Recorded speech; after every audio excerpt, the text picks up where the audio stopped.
Hei, mani sauc Viktors, un šajā video parunāsim par kaskādu stila tabulām un tieši par teksta fontu stilizēšanu. Tas būs fonta saime, fonta stils un fonta izmērs.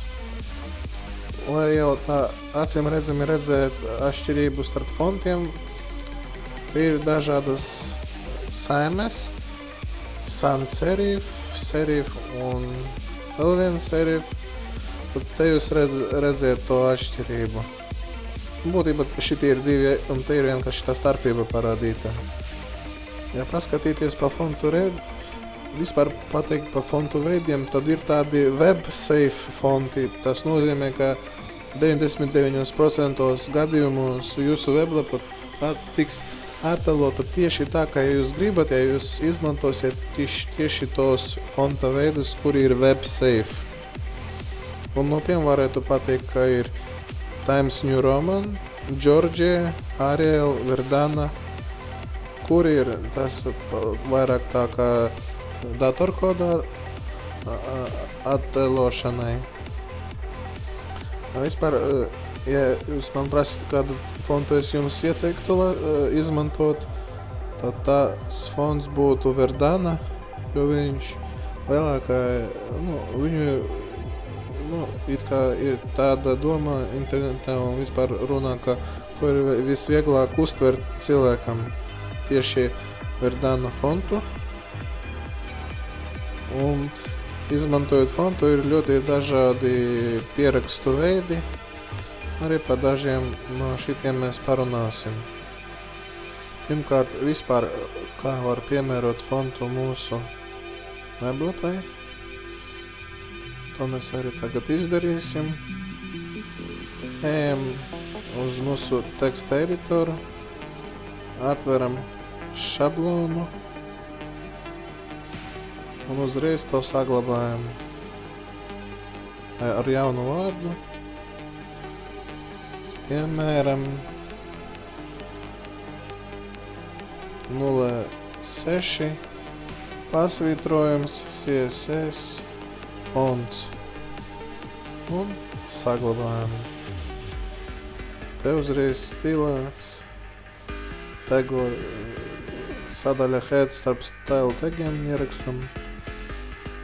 Lai būtu tā acimredzami, tad es te izmantošu citu fontu, piemēram, un tas fonts būs, kuru es jums jau ieteicu. Tas ir Verdana fonts. Lai būtu acimredzamāk, tad mēs vairāk satura iekopēsim mūsu rindkopā. Bet tā, lai tiešām būtu acimredzamas pārmaiņas, tad mēs uztaisīsim, ka tā ir rindkopas selektors ar nosaukumu ver, saīsināts no Verdana. Un tā saglabājam, un, piemēram, otrai rindkopai piemērojam klasi ar nosaukumu ver. Saglabājam, ejam uz mūsu direktoriju, kur mums ir visi faili, un dubultklikšķis uz failā fonts. Un tā, te jūs redzat rezultātu. Dotai rindkopai tiks piemērots fonts, kurš ir nostādīts kā noklusējuma fonts tieši iestatījumos. Iestatījumus var apskatīties tieši te edit preferences, tieši jūsu pārlūk programmas iestatījumiem. Dotai šajā gadījumā mēs izmantojam Mozilla Firefox. Te, ja tā skatīties, var redzēt, ka tās ir Times New Roman un te ir Verdana. Un tā, runājot par fontiem, ir ļoti svarīgs parametrs un ļoti noderīgs. Tā ir font size, fonta izmērs. Un to mēs varam arī uzreiz pierakstīt. Font size Un pierakstam te 30 pikseli. Saglabājam. Atjaunojam. Redziet, fonta izmērs ir palielinājums. Nu, parasti to var rakstīt vai mazāk, un kaut kur no 8 pikseļiem, kaut kur līdz 30, bet var arī lielākas vērtības likt. Bet diez vai jūs reāli veidojot weblapu, to izmantosiet tādu izmēru.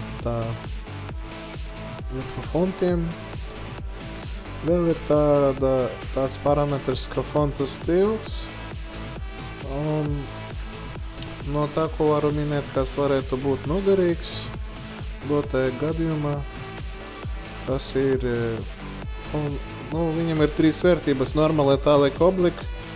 Visticamāk, ka varbūt jums noderēs tieši font stils italic. Saglabājam mūsu failu. Atjaunojam, redziet. Tagad viss ir slīpraksts ir izveidojies. Dažreiz tas ir noderīgi.